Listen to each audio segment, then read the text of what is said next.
अन्याय और भ्रष्टाचार के विरोध में आवाज उठाने वाले साहसी लोगों का समाज भले ही ऋणी रहा हो, पर उनके विरोधी भी प्रबल हैं। सिद्धांततः व्हिसिल ब्लोअर वो व्यक्ति होता है जो गलत व्यवस्था के खिलाफ आवाज उठाता है और कई बार तो उसे इस साहस के लिए प्राण भी गंवाने पड़ते हैं। सार्वजनिक जीवन में व्याप्त भ्रष्टाचार के बारे में सूचना देने वालों को सुरक्षा देने के उद्देश्य से सरकार 2014 में व्हिसिल ब्लोअर संरक्षण अधिनियम लेकर आई। नमस्कार, मैं हूं नरेंद्र सिंह और हाजिर हूं कानून की पाठशाला का एक और एपिसोड लेकर, जिसमें चर्चा होगी इस अधिनियम की।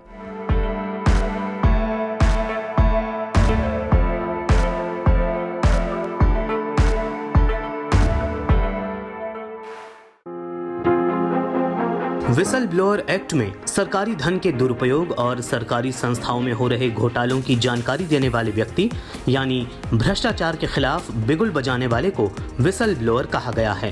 व्हिसल ब्लोअर वो व्यक्ति होता है जो अवैध गतिविधि में लिप्त किसी व्यक्ति या संगठन के बारे में सूचित करता है। आइए समझते हैं कि इस कानून की बुनियाद कैसे पड़ी। बात 2001 की है, जब लॉ कमीशन ने व्हिसल ब्लोअर की सुरक्षा के लिए कानून बनाने की आवश्यकता पर जोर दिया। फिर 2004 में सुप्रीम कोर्ट ने एक केस की सुनवाई करते हुए केंद्र सरकार को निर्देश दिया कि व्हिसल ब्लोअर की शिकायतों पर सुनवाई करने के लिए प्रशासनिक तंत्र लाया जाए। वर्ष 2007 में प्रशासनिक सुधार आयोग की रिपोर्ट ने व्हिसल ब्लोअर की सुरक्षा के लिए एक अलग कानून बनाने की सिफारिश की। आपकी जानकारी के लिए बता दें कि भारत 2005 से ही भ्रष्टाचार के खिलाफ संयुक्त राष्ट्र सम्मेलन का हस्ताक्षर करता रहा है।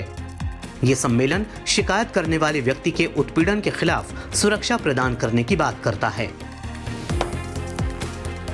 व्हिसल ब्लोअर संरक्षण विधेयक को 26 अगस्त 2010 को लोकसभा में पेश किया गया। 27 दिसंबर 2011 को लोकसभा ने विधेयक को पारित किया।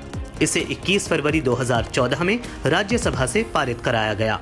9 मई 2014 में राष्ट्रपति की मंजूरी मिलने के बाद विधेयक ने कानून का रूप ले लिया। व्हिसल ब्लोअर संरक्षण अधिनियम संबंधित शिकायतों को प्राप्त करने की व्यवस्था देता है। व्हिसल ब्लोअर अधिनियम 2014 एक केंद्रीय कानून है जो भ्रष्टाचार संबंधी एक अधिनियम है। ये कानून किसी भी व्यक्ति को भ्रष्टाचार, जानबूझकर पद या निर्णय लेने की शक्ति के दुरुपयोग और आपराधिक कार्यों में लिप्त जनसेवक के खिलाफ सक्षम प्राधिकारी के सामने रिपोर्ट करने का अधिकार देता है। जनसेवक का मतलब सभी मंत्री, संसद सदस्य, कनिष्ठ न्यायालय, प्राधिकृत अधिकारी, केंद्र और राज्य सरकार के कर्मचारी हैं। इस कानून में अनेक सक्षम अधिकारियों को विस्तार से बताया गया है। उदाहरण के लिए किसी केंद्रीय मंत्री के खिलाफ शिकायत करने का सक्षम अधिकारी प्रधानमंत्री है। जांच लंबित रहने की स्थिति में कोई भी संस्था संबंधित कर्मचारी के खिलाफ कोई भी कार्रवाई शुरू नहीं कर सकती है। शिकायतकर्ता के पास भ्रष्टाचार के खिलाफ पर्याप्त सबूत होने आवश्यक हैं। अगर शिकायतकर्ता दुर्भावना से गलत या भ्रामक शिकायत दर्ज करता है तो उसे 2 साल की कैद और 30,000 रुपए जुर्माने से दंडित करने का प्रावधान है। खुलासे की जानकारी उपयुक्त सक्षम अधिकारी को बतानी चाहिए, जो सावधानी से मामले की जांच करे और शिकायतकर्ता और जनसेवक की पहचान गुप्त रखे।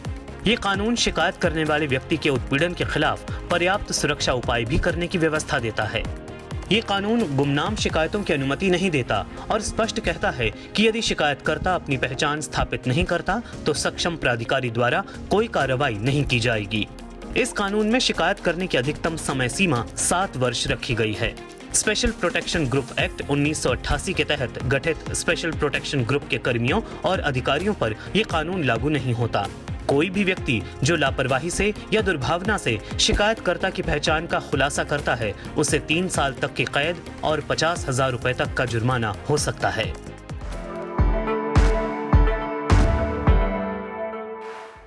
किसी भी भ्रष्ट व्यवस्था के खिलाफ आवाज उठाना हर जिम्मेदार नागरिक का कर्तव्य है, फिर चाहे वो आवाज किसी संस्थान के खिलाफ हो या किसी व्यक्ति विशेष के बारे में। ऐसे व्यक्ति किसी भी देश के लिए एसेट होते हैं। कानून के पाठशाला के अगले एपिसोड में बात करेंगे एक और महत्वपूर्ण कानून के प्रावधानों की। तब तक के लिए मुझे दीजिए इजाजत। नमस्कार।